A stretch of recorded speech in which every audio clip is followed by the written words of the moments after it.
Okay, so I am doing lino block printing. However, using a substitute material, which is called scratch foam paper or scratch foam board. So this is what would have been a linoleum instead of foam paper.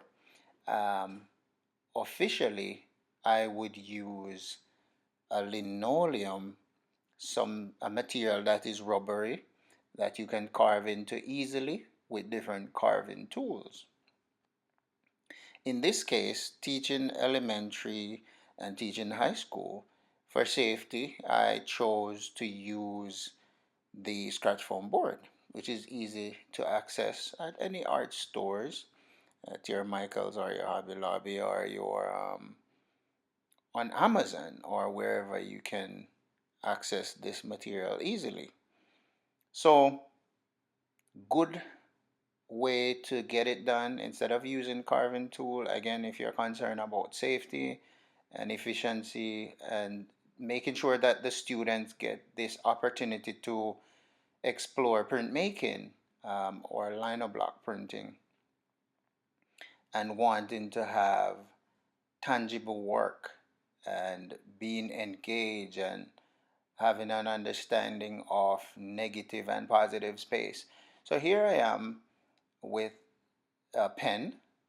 It can be a pencil or even a craft stick. So you want to make sure that you press into the foam board, give it some form of depth, give it some form of um, imprint, or you're engraving, for want of a better word, you're engraving in the scratch foam. You don't want to rip it. You want to make sure that you have enough depth so that the lines push back and creating negative spaces, like gutter, if you're dealing with, for examples, waterways, canals that goes between the rows of corns, that water would really move around and for irrigation purpose. I'm just trying to use as much references as possible so people can relate. So if you were to pour water, it would settle in those lines. So you push back the space. It's like you, in terms of carving, if you were carving, the material would have been removed, leaving a cut in the system. Just like when you're looking at tattoo artists. Not a fan of it too much, but I respect it. In terms of tattoo, the needle would be cutting into the skin, piercing the skin, so hence we're leaving a negative space. So those lines are negative. They're pushed back, and you're not seeing any mess all over. In a case of carving from a piece of wood, because this rectangular shape or block could be wood, could be linoleum, as I said initially, could be tile, could be stones, any type of material that you can engrave or carve into. It could be glass, it could be fiberglass, it could be acrylic, something substitute for glass. All right, so we're getting those lines in, and just a pattern, uh, to get your design on. It's just a quick illustration, you know, just basic bow lines repeated. Could be spiral line, it could be any one of the different characteristics of line, it could be broken line, it could be dashed lines, which is the same as broken line. Um, could be zigzag line, what we call spiky lines, or it could be dotted lines, it could be loopy lines, could be wavy lines, it could be any choice of lines that you want, or it could be a combination of lines. And it's just like music. You can play one musical instrument, you can play one type of rhythm or a combination of sounds. It's just like a choir. You have alto, you have soprano, you have the different tones. It could be bass, or bass can stand on its own. In this case, you're seeing one characteristic of line just repeated, creating a pattern. It's how you distribute those lines within the space that makes your design. Uh, Now, again, as I said, you have so many options, infinite ways of how you can design and how you can make your pattern for your template for your printing.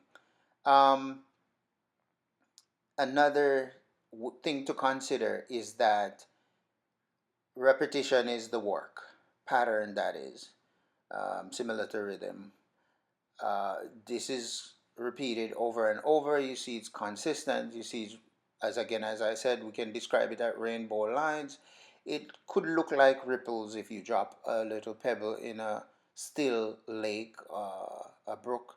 You will see the ripple effect. So vibration, it looks like Wi-Fi lines. I always make these associations when I'm teaching my students so that they can associate these designs to real life um, experience and references, so that will give them a better understanding. You don't want to limit people to just one thing. You want them to see it in the environment to make it easier once they can relate to it. um, these curved lines, it's like repeating the letter C, or a C within a C within a C. Vibration, you're seeing that. Those simple curved lines. You can see it as parentheses as well, open and close brackets. So this is just basic lines. Um, and you will see the outcome. So you make sure you engrave or put pressure. So it depends on how much pressure you put on the pen, the pencil, or the um, the craft stick. In this case, I'm using a ballpoint pen that you know easily flow the ball in the point of the pen, and it's literally a very minuscule ball in the point of the pen. And in this case, you're seeing the lines because it's ink, and it doesn't, where you're at in the design. Because if it's not a pen and it's a craft stick, sometimes it can be a challenge for you to see where you're at in terms of how close you are to completing the design, how to analyze your design, how do you want your design to be. So repetition is beautiful, like on a zebra, um, but again, it's work. So if you hit the drum once, that's not a rhythm, that's not music. If you strum the guitar once, that's not music. And if you pluck the keyboard once, not music. You have to repeat. So that's the beauty of pattern. So here we go. Um, so the focus is on pattern. Once you get your design engraved into the foam board, you need your brayer. Some people call it a rolling pin, but it's a brayer. This printmaking tool, and you get your ink. Make sure you give it the right proportion of ink, the right quantity of ink, and roll it consistently. Do not overload the brayer with the ink. You need a good uh, layer of ink. You don't want to overload it, so you don't want that ink to get into those grooves. Remember, those lines were black in the first place. Now they are white. Because the ink doesn't get down into those grooves. So you're seeing the contrast. So the raised area, the positive area, is going to be what contacts your paper for printing. So Hannah Hoff is one of my favorite printmaker in art history, and her contribution to the art discipline, to the art world, to the history of art, giving us that legacy, giving us that wealth of knowledge of how to print. So you can either put the paper on top of the ink, the scratch foam board, or vice versa. There are multiple ways of doing things. You might prefer to put the block, traditionally you would put the block on top of the paper, but in this case, make things easier, see, you can flip it if you want to, and you can press down on it. Because this is not wood, you don't want to put too much pressure on it because you don't want the negative space to contact, and then you would have only black. You want to see those beautiful black and white contrast. Those lines are thick black lines and thin white lines in this case. And you can go ahead and when it's dried, you can add colored pencil, crayons, wax crayons, and you can place emphasis, but it's all up to you. The print is complete as black and white. See, I'm putting what we call focal point or emphasis. So anything that is the odd one that captivates the eyes or takes the interest of the eyes or the focus of the eyes, that's what we call emphasis. So hope you like this, and please remember to subscribe and share for more content like this. Continue to teach art and inspire. Have a blessed one. Take care. Until next time. Thanks for watching.